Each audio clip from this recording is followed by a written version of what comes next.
gonna make things harder for you. Oh yeah, I think definitely something a big factor is going to factor into a lot of this set is going to be how these two interact off stage.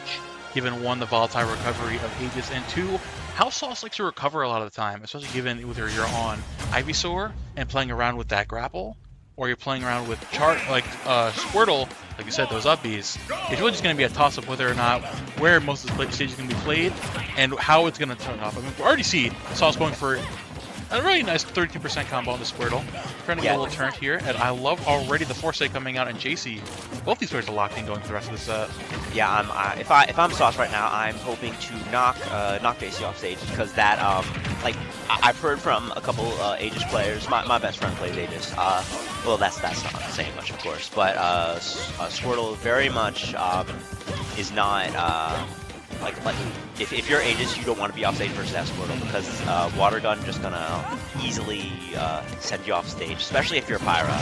So Jacie's gonna have to be very careful off stage, though. That's a given in any matchup with Aegis, just especially this one. Very good stuff from Sauce though for this first stock. I mean, again, using those the up smash very well. Really good, doing a really good job of anti-airing stuff. Recognizing the one thing Jacie's really doing is playing very aggressive above you and saying, okay, you know what, I'm going to pick the one with the best anti-airs. Of course, it's going to be Charizard to close out that stock. And the Squirtle especially putting in so much work, and again, like you just mentioned, looking for that Water Gun immediately, but Jacie knowing to jump around that to avoid losing that stock early. Yeah, it's just, and I know that these players have played quite a bit, so it's just not just like, oh, first time playing, I'm adapting. This is definitely, I've played you a lot, I'm going to call you out, I'm not going to let you be comfortable, I'm not going to let you play your usual game, your usual habits. So these players are really going to have to step out of their comfort zone if they want to take this set. We're seeing here that Sauce is definitely keeping a good lead here of just honestly just staying in Squirtle, staying on the ground. That's the one thing he just really struggles with is characters low profiling with all their attacks, given most of the damage comes from juggling and sending them up. It's like, hey, I'm Squirtle, if I'm staying on the ground, you can't kill me. But of course, anytime I'm in the air, you have that up air the size of Rhode Island that's going to take me out just like that. I'm very happy you also enjoy comparing moves to states. That's something I'd love to do, but yeah, that's the thing, talking about that Squirtle just doing really well in the matchup, making things a lot easier for Sauce to help hopefully get this victory for him. But yeah, it makes you wonder, do we think that if Jacie does lose this game, she might choose a different character? She has that back trick. I know she has the Puff and the Wario? Puff. Her main has been Wario for the longest time, yeah. But she is...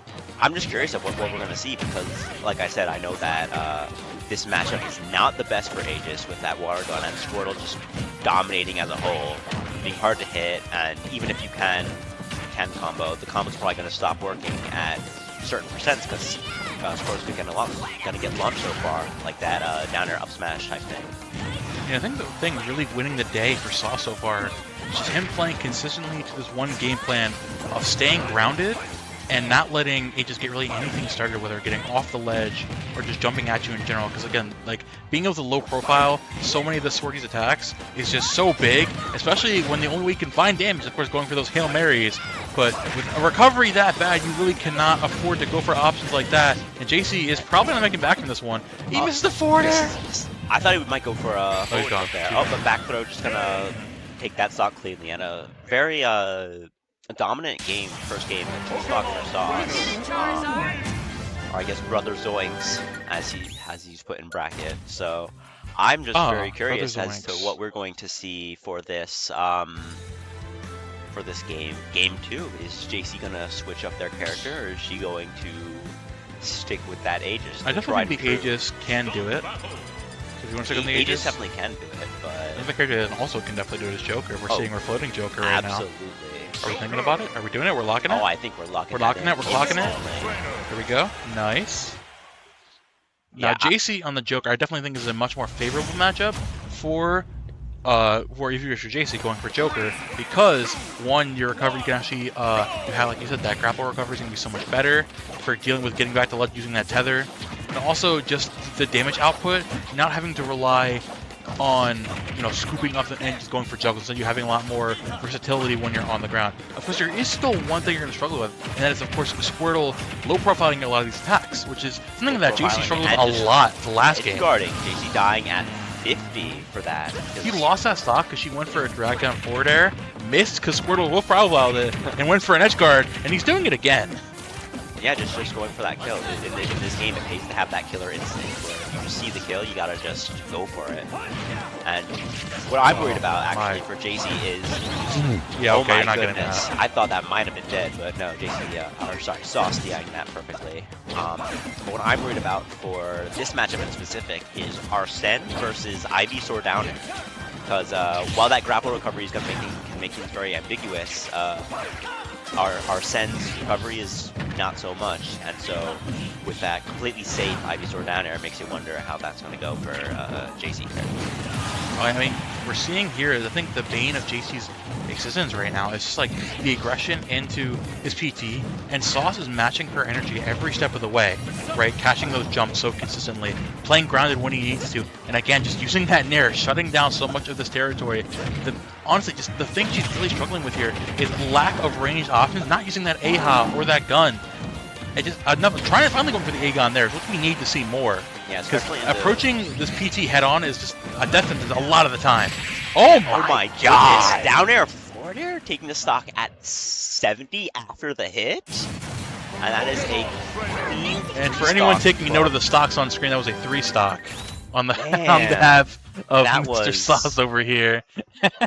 That was a just absolute blowout from Sauce yet again, and that just makes me wonder again: is there going to be a third character we're going to see? I think honestly, the matchup really came down to the thing that, again, this is another thing that Wario is going to struggle with too. The thing we're seeing in this set, and basically all of this game that we've seen so far, is Sauce is low profiling any of these combo starters and then finding a Squirtle combo and just comboing them all the way off stage and just keeping the game there. Because all these characters have combo games that rely on juggling and lackluster recoveries. Of course, Pyra is the best recovery out of all these characters, so you might have a better time going, especially considering this is your main, at least you're known by your main for the longest time. So I think Jacie just needs to really just like readjust here, because I definitely don't think it's a character problem at this point.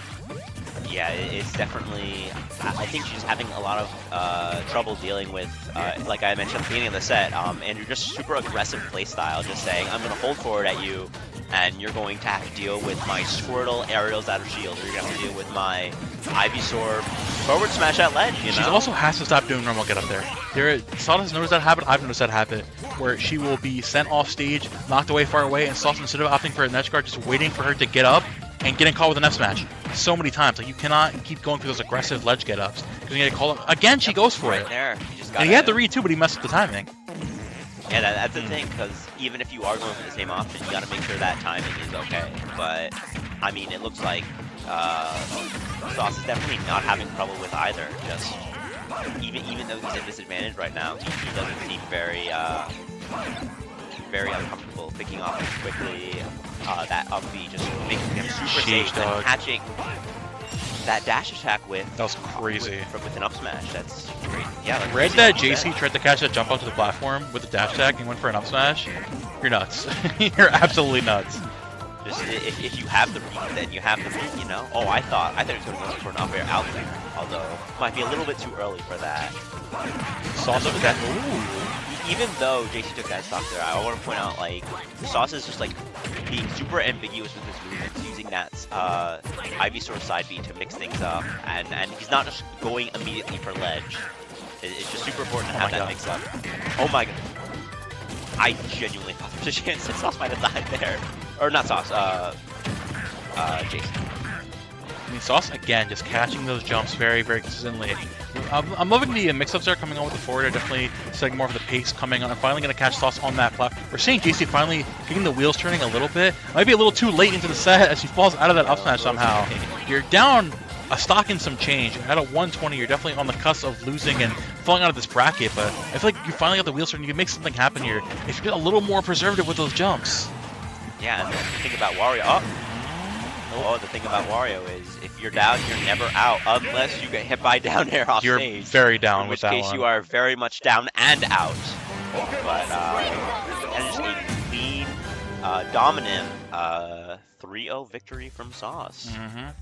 And I believe up next, Sauce, honestly, just again like the way he played the exam like counterplay the entire time, which worked out because honestly, like it's funny how we have characters from completely different, like three almost random picks on those character selection. Aegis, Joker, and Wario had one key problem that won Sauce a day of my combos all rely on me finding a short hop landing in and having to find a combo on maybe a taller character would be so much easier. But I'm Squirtle. I am 2 feet tall. And that makes everything finding damage in general so much harder for Jacie. And that's what Sauce won the day with. He would